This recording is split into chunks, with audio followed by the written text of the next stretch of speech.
Et donc, on le voit, c'est un budget qui va susciter encore beaucoup de réactions dans les prochains jours. Et déjà à chaud ce soir, Félix Mathieu, bonsoir. Bonsoir, Godlove. Vous avez regardé ces discours du gouvernement néo-démocrate. C'est le tout premier depuis son élection, il faut le rappeler. Dans l'ensemble, quelle lecture faites-vous lorsque vous entendez l'opposition ramener à plus de paiement d'impôts et moins de gains pour le public manitobain? Oui, mon impression globale est assez positive, donc ressemble à ce qu'on a entendu jusqu'à présent. On est en mesure de maintenir la position d'équilibriste des néo-démocrates entre, oui, leur posture idéologique, on donne des mesures symboliquement importantes à la base néo-démocrate, mais on maintient le cap par rapport à des dossiers plus pragmatiques comme la gestion de la dette et on maintient justement l'horizon de la fin du cycle électoral pour atteindre l'équilibre budgétaire. Ce qui était vraiment, pour moi, la surprise du jour. Je croyais qu'aujourd'hui, il y avait des bonnes chances qu'on indique qu'on allait reporter ça à un deuxième mandat. Alors peut-être qu'il nous manque un peu de détails pour comprendre concrètement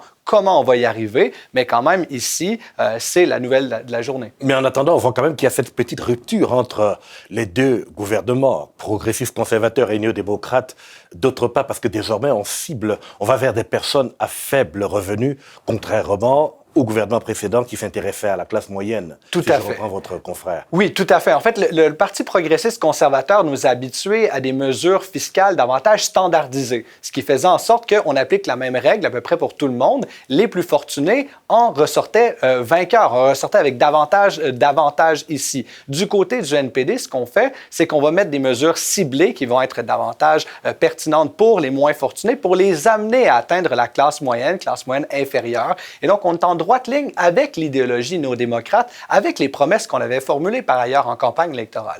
Et un budget fidèle aux promesses électorales, ça augure quand même de bonnes choses pour l'avenir. Oui, tout à fait. Et il y a des mesures ici symboliquement assez importantes, notamment tout le discours sur l'unité du peuple au Manitoba. Le discours s'intitule lui-même « Un peuple, un avenir » et on a utilisé cet argumentaire-là, notamment pour justifier d'aller de l'avant vers les fouilles dans Prairie Green. Ce n'est pas parce que le premier ministre y voit des intérêts en lien avec sa propre appartenance autochtone, c'est parce qu'au Manitoba, dit-on au discours, on ne laisse personne derrière. Donc, on a trouvé un langage, une manière de créer une forte solidarité pour justifier des mesures qui peuvent être moins populaires auprès d'un électorat plus indécis dans la province. Donc, si on rentre dans la prestation d'Adrien Salas sur la forme, puisque vous m'en donnez toute l'occasion, c'est qu'on fait un distinguo entre le Wab Kidoux, premier ministre des Premières Nations, le tout premier, et Wab Kidoux, premier ministre de tous les Manitobains. Tout à fait. Et Adrien Salas, à ce niveau-là, a vraiment été à la hauteur. C'est-à-dire qu'on le savait, quelqu'un qui est capable d'une bonne prestance. C'est quelqu'un qui a fait de la musique, c'est quelqu'un de la scène. Il a été en mesure d'utiliser cette plateforme-là à son avantage.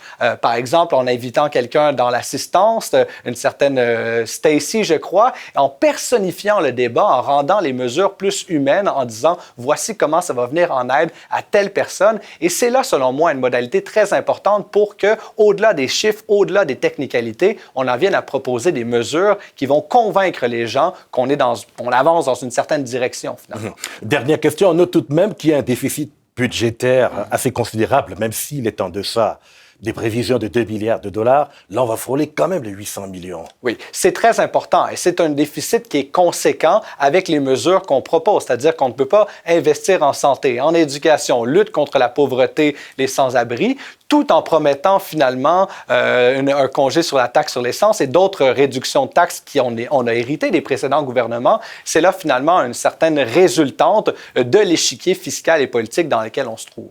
Comme quoi, il nous reste encore à voir le maçon au pied du mur. Tout à fait. Et on n'a pas fini d'en parler.